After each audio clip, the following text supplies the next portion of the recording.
Hey folks, BlackCross here, and welcome to a discussion video.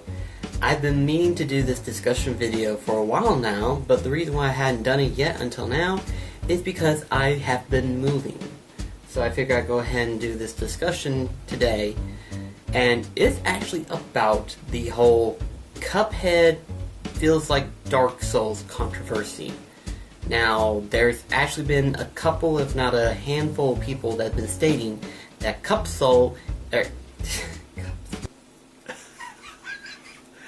Wow! That was a mess up as I ever did, if I ever did one.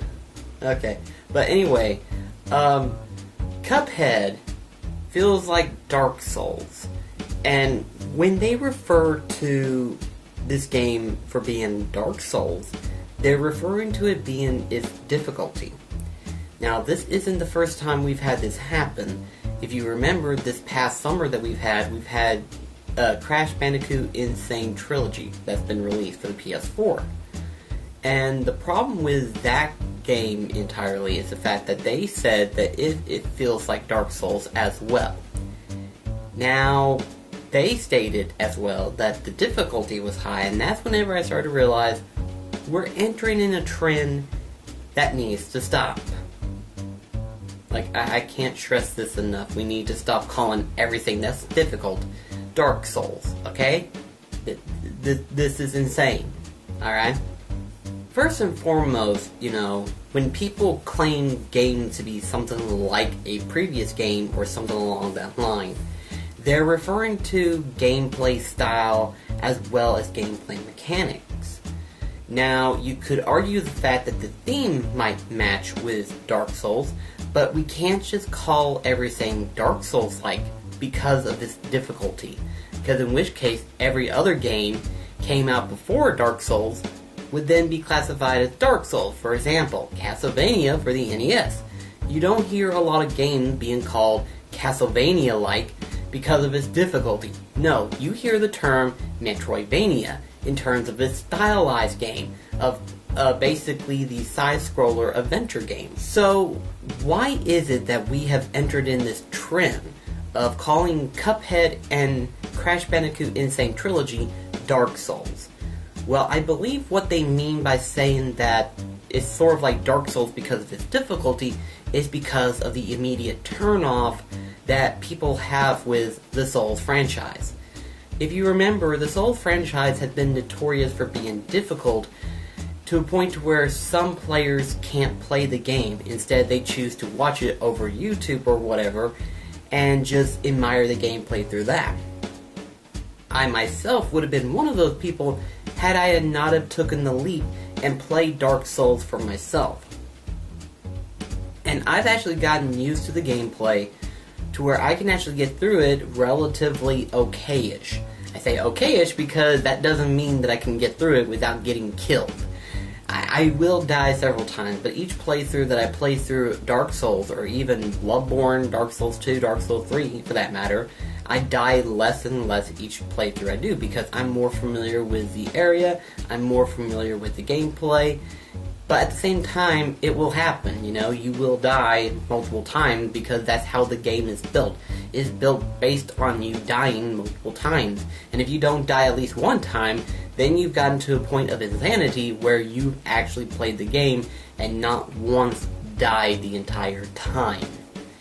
And again, it's not to be mean towards anybody or anything like that, it's just the fact that that's how Dark Souls was made. Now, people will argue that Crash Bandicoot and Cuphead is the same way, but not necessarily. In terms of death animation-wise, these are based on stages. Unlike within Dark Souls is a linear open-world type style game. It may not be as open-world as like The Witcher 3 or Final Fantasy 15, but it is an open-world game where you venture throughout the landscape to get to the next checkpoint, being that of the bonfire. With Crash Bandicoot and Cuphead, on the other hand, though, they are built based on different stages and different levels.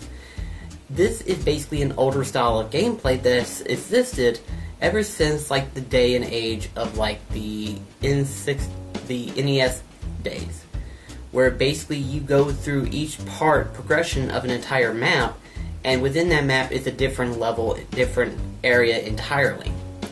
And within each level and area, depending on what it is, could be either just a single straightaway or it could be a boss. And Cuphead and Crash Bandicoot are similar in that extent in some form of way.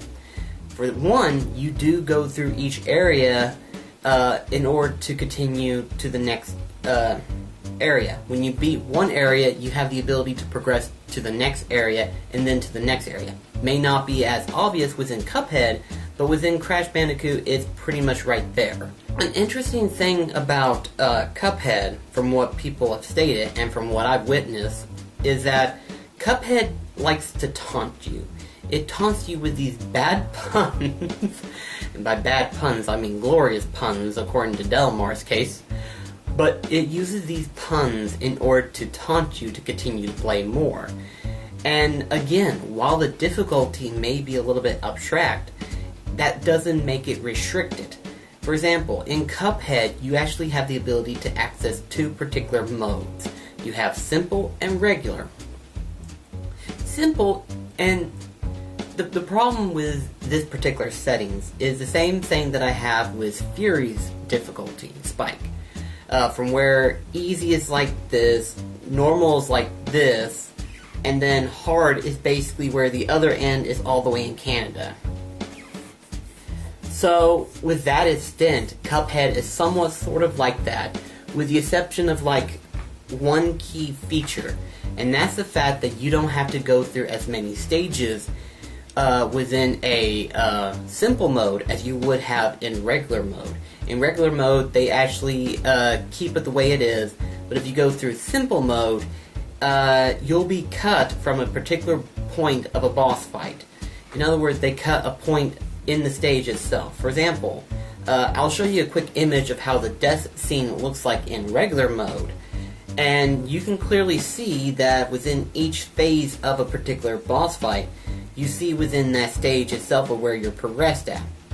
Whereas in simple mode with the same particular boss in particularly, they cut one stage entirely from that boss fight.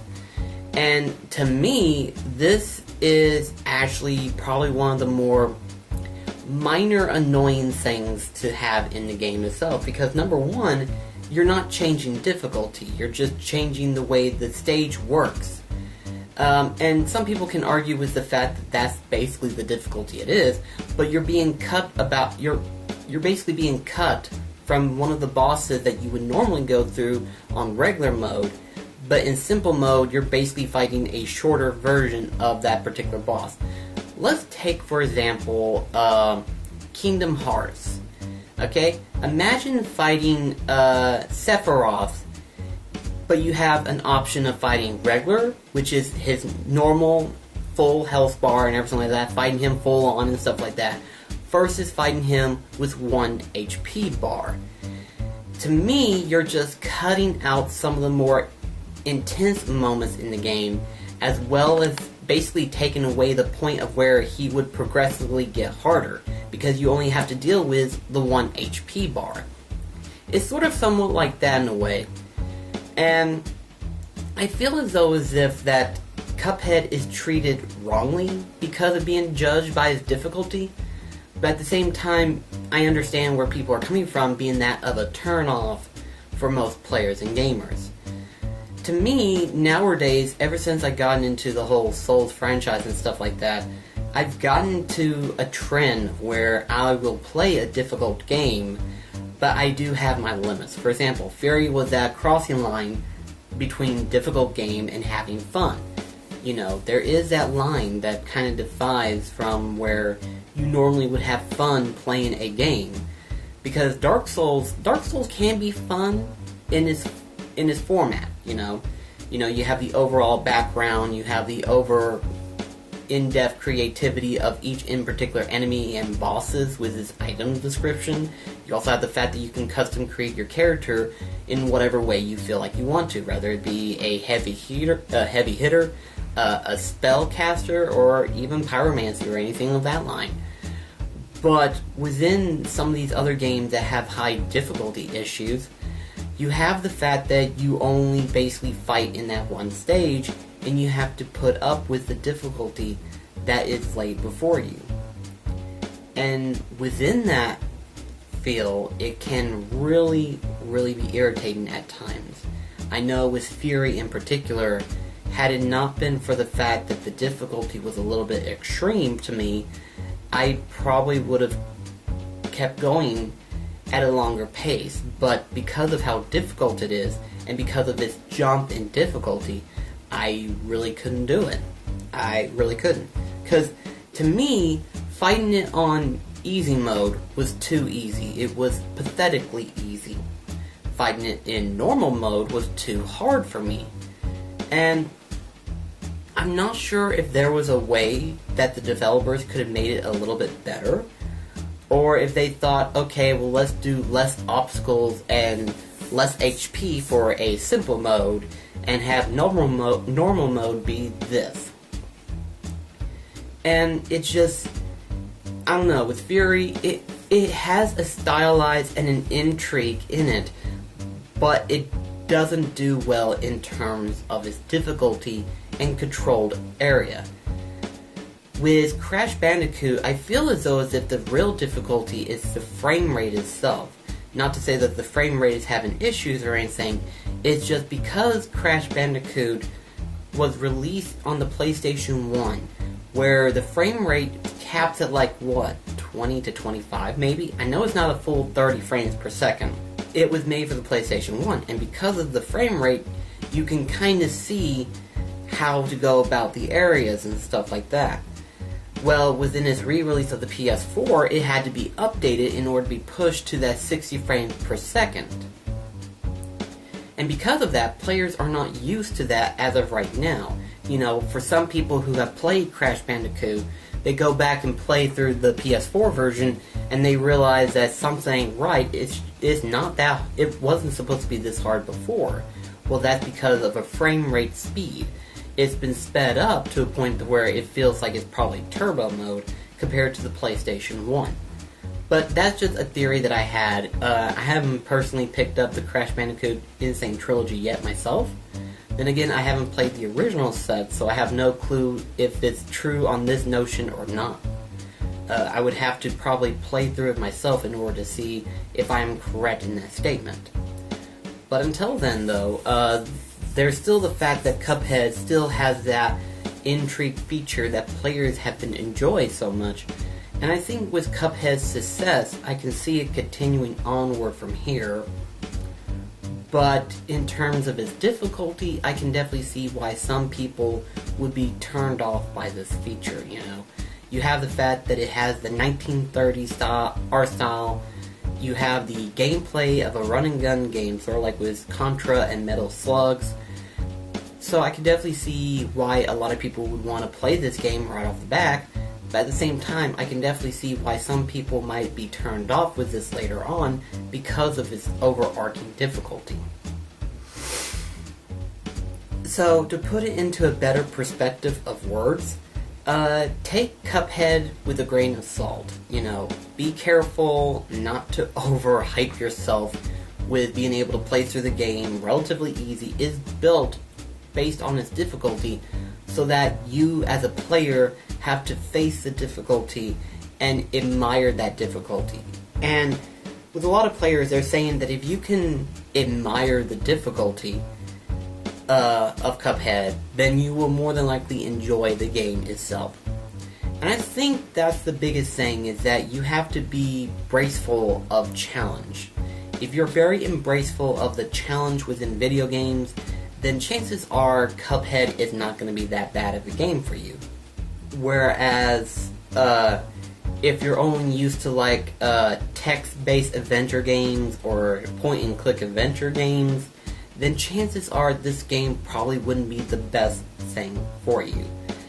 Again, this isn't to say that this is a review, this is just to say that Cuphead isn't Dark Souls. We shouldn't judge a game based on its difficulty and compare it to Dark Souls, especially whenever the gameplay is dramatically different. Now, Neo, on the other hand, that's a different story. Yes, we can compare that to being that of Dark Souls because of how the gameplay function works. But that being said, why compare Cuphead and Crash Bandicoot Insane Trilogy? Those two should be their own different category. In all honesty, they really should. So with that being said, that was basically all I wanted to kind of talk about in regards to Cuphead in comparison to Dark Souls. It's not. So for those of you that are saying it's sort of like Dark Souls, it's not. Okay, let's drop that right now. It's hard. Okay, you can say it's hard. Don't say it's like Dark Souls, because that is stupid. In my personal opinion, it is very dumb. But anyway though, thank you so much for watching my new discussion video. This isn't the official setup for me in particular, but I figured until I get things set up, this might as well be a pretty nice setup in regards to me moving and everything like that. But anyway though, thank you so much for watching. I'll see you in the next video. This is BlackCross signing off. Take care, guys.